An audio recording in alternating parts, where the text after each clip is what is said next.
বাংলাদেশের মর্যাদার প্রতীক বঙ্গবন্ধু স্যাটেলাইট নির্মাণ কাজ এগিয়ে চলছে জোরে সোরে। এখন পর্যন্ত অর্ধেক কাজ শেষ হয়েছে বলে জানিয়েছেন ডাক ও টেলিযোগাযোগ প্রতিমন্ত্রী তারানা হালিম। তিনি আশা করেন 2017 সালের নভেম্বর নাগাদ স্যাটেলাইট তৈরির কাজ পুরোপুরি শেষ হয়ে ডিসেম্বরেই তা উৎক্ষেপণ করা যাবে।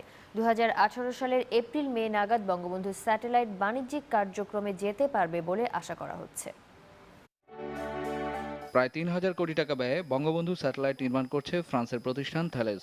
2014 সালের 1 জুলাইতে নেওয়া এই প্রকল্প বাস্তবায়নের সময়সীমা 2017 সালের 30 জুন শেষ হওয়ার কথা থাকলেও তা 2018 সালের জুন পর্যন্ত বাড়ানো হবে।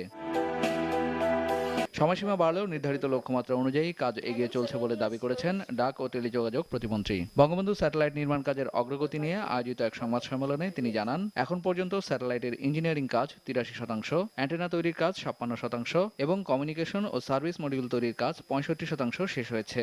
বর্তমান কাজে যে আমরা শিডিউল দেখছি সেই হিসেবে যদি আমরা আল্লাহর রহমতে অগ্রসর হতে পারি, তাহলে আমাদের যে টার্গেট ডেট সে 16 ডিসেম্বর 2017 সালে আমরা বঙ্গবন্ধু স্যাটেলাইট উৎক্ষেপণ করতে আমরা সক্ষম হব।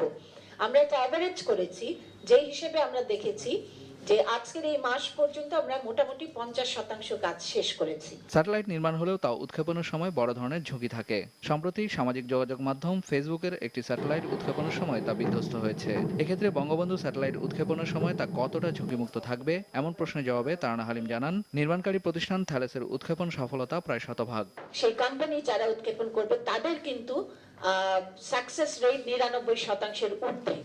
এটা দেখেই কিন্তু তাদেরকে নির্বাচন করা হয়েছে। কাজে আমরা আশা করছি যে এই ধরনের ওই একেবারে 1%-এর মধ্যে আমরা পড়বো না, এটাই আমরা আশা করছি। স্যাটেলাইট নির্মাণ প্রতিষ্ঠান থ্যালেসের সাথে মোট 1951 কোটি টাকা চুক্তি মূল্যের মধ্যে প্রায় 700 কোটি টাকা পরিশোধ করা হয়েছে বলে সংবাদ সম্মেলনে জানানো হয়েছে।